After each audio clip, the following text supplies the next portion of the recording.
Hello guys, मैं आज monarch legacy of monsters episode 2 को एक्सप्लेन करने वाला हूँ। चलिए बिना किसी देरी के वीडियो को शुरू करते हैं। अगर आपको एपिसोड 1 देखना है तो लिंक डिस्क्रिप्शन में मौजूद है। अगर आप मेरे चैनल पर नए आए हो, आप भी मॉन्स्टर्स के फ़ैन हो, तो आप मेरे चैनल को सब्सक्राइब और बगल में बेल आइकन दबा दो ताकि आपको मेरी नई वीडियो सबसे पहले मिलती रहे।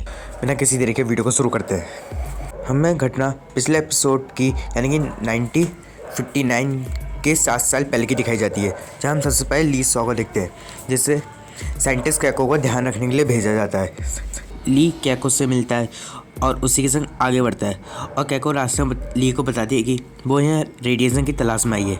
2015 में हमें केंतारो को दिखाया जाता है जो हिरोशी के ऑफिस में होता है और वहाँ उसे फाइल में मिलती है जिसमें ली सॉ के बारे में बताया जाता है और उसे ही में उसे एक हार्ड डिस्क मिली। फिर कहानी सिर्फ पास्ट में शिफ्ट होती है 1952 में, जहाँ कैको और ली को देखते हैं और वहीं पे बिल्स भी आता है।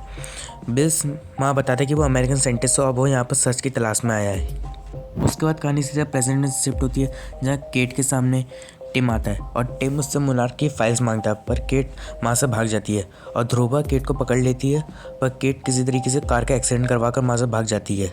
फिर हमें पता चलता है ध्रुवा और टिम एक साथ मोनार्क के लिए काम करते हैं। केंतारो मे के पास पहुंचता है और उससे हार्ड डिस्क के बारे में बताता है। मे हार्ड डिस्क के अंदर की सारी फाइल्स को हैक करके खोल देती है और केट पुलिस के पास जाती है और पुलिस से मदद मांगने की कोशिश करती है, पर उसे कोई मदद नहीं मिलती। केंतारो और उसकी मॉम आपस में बातें कर रहे होते हैं और हिरोशी के संग के फोटोज फाड़ भी रहे होते हैं, तभी उन्हें ली सॉ का फोटो मिलता है और फिर कहानी सीधा पास्ट में शिफ्ट होती है, जहाँ विल्स कैको और ली को एक ड्रैगन के बारे में बताता है जिसके मुंह से रेडिएशन निकलता है, पर ली इन सब बातों पर विश्वास नहीं करता और वहाँ से चले जाता है। विल्स कैको बताता है कि वो यहाँ पर कई टाइम से है और वो यहाँ के जानवरों पर रिसर्च कर रहा है कि यहाँ जानवर कैसे रास्ता बनाते हैं अपना, और फिर वो उसी नक्शे का चार्ट भी दिखाता है और कैको रेडिएशन का चार्ट दिखाती है, जिससे वो दोनों चार्ट मैच हो जाते हैं और जिसे देखकर कैको और विल्स चौंक जाते हैं। जहाँ विल्स और कैको आगे बढ़ते हैं और उनके सामने मिलिट्री का यूएसए शिप आता है, जिसे देखकर विल्स काफ़ी ज़्यादा चौंक जाता है क्योंकि इसी शिप में वो अकेला बचा होता है और ये बात हमने स्कल आइलैंड मूवी में देखी थी। फिर कहानी सिर्फ प्रेजेंट में आती है, जहाँ हम केट को देखते हैं जो मे के घर पर आती है, पर मे केट को लेकर वहाँ से निकल जाती है क्योंकि ध्रुवा और टिम वहाँ पर आ गए थे और मे का लैपटॉप चेक कर रहे थे। दूसरी ओर केंतारो की मॉम उसे ली के बारे में बताती कि ली हिरोशी के चाचा थे और हिरोशी और ली दोनों एक दूसरे से काफ़ी गुस्सा रह रहे थे।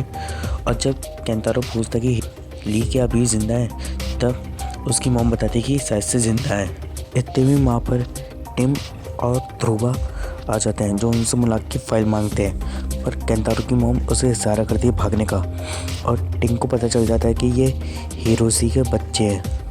केंतारो पीछे के दरवाजे से भाग जाते हैं, जिससे टिम और ध्रुवा काफ़ी गुस्सा होते हैं। केंतारो के पास अभी भी ली सॉ का फोटो होता है, जिससे वो ली सॉ को ढूंढने का प्लान बनाता है। विल्स और कैको उस शिप के अंदर जाते हैं और विल्स वहाँ पर बहुत सा सामान देखता है और कैको को विल्स का सरनेम एक बैग के ऊपर दिखाई देता है। तभी कैको को भी समझ में आ जाता है कि विल्स भी शिप पर किसी वक्त मौजूद था।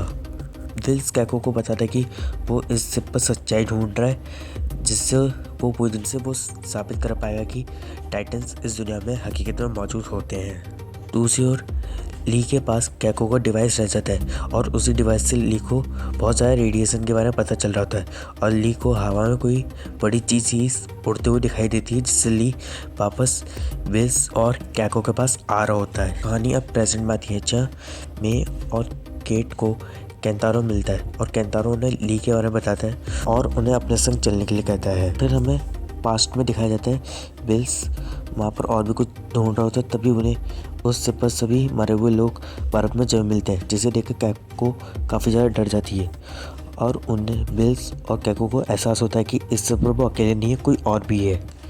फिर कहानी सिर्फ प्रेजेंट में आती है, जहाँ केट मे और केंतारो ली सॉ से मिलते हैं, जहाँ ली अब 2015 में थोड़ा बूढ़ा हो चुका होता है। केंतारो और केट ली सॉ से मदद मांगता है, पर ली सॉ बताते हैं कि वो यहाँ से कहीं जा नहीं सकते क्योंकि मोनार्क ने उनके पैर में एक ट्रैकर फिट करा है। ली उन्हें बताता है कि मोनार्क अब उनके पीछे लगा हुआ है और जब तक मोनार्क को कोई जानकारी नहीं मिल जाती तब तक वो केंतारो मे और केट इनमें से किसी का पीछा नहीं छोड़ेगा। ली अपना ड्रैगन निकाल के फेंक देते हैं और बताते हैं कि वो हिरोशी को ढूंढने में मदद करेगा, केंटारो और केट की। मैं शुरुआत में तो नहीं मानती, पर बाद में उनके संग चलने के लिए मान जाती है। जहाँ अब हमें फ्लैशबैक दिखाया जाता है जहाँ बेल्स और कैको वो शिप से बाहर निकल रहे होते हैं, पर उन पर आयरन ड्रैगन हमला कर देता है। लीसो माँ आकर उनकी मदद करता है और वो लोग सही सलामत माँ से निकलने में कामयाब हो जाता है। पर आयरन ड्रैगन के कारण पूरा शिप उनके ऊपर गिरने वाला होता है।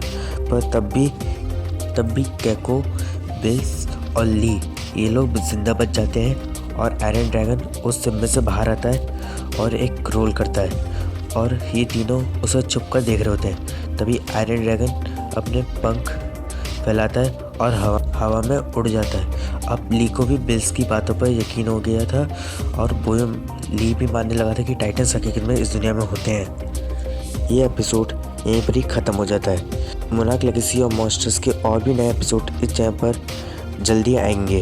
अगर आप मॉन्स्टर्स के फ़ैन हो और मेरे चैनल पर नए हो तो आप मेरे चैनल को सब्सक्राइब और बगल बेल आइकन दबा दो ताकि आपको मेरी नई वीडियो सबसे पहले मिलती रहे। आज के लिए तो इतना ही। मैं मिलता हूँ आपसे अगली वीडियो में, तब तक के लिए bye bye. Thank you for watching.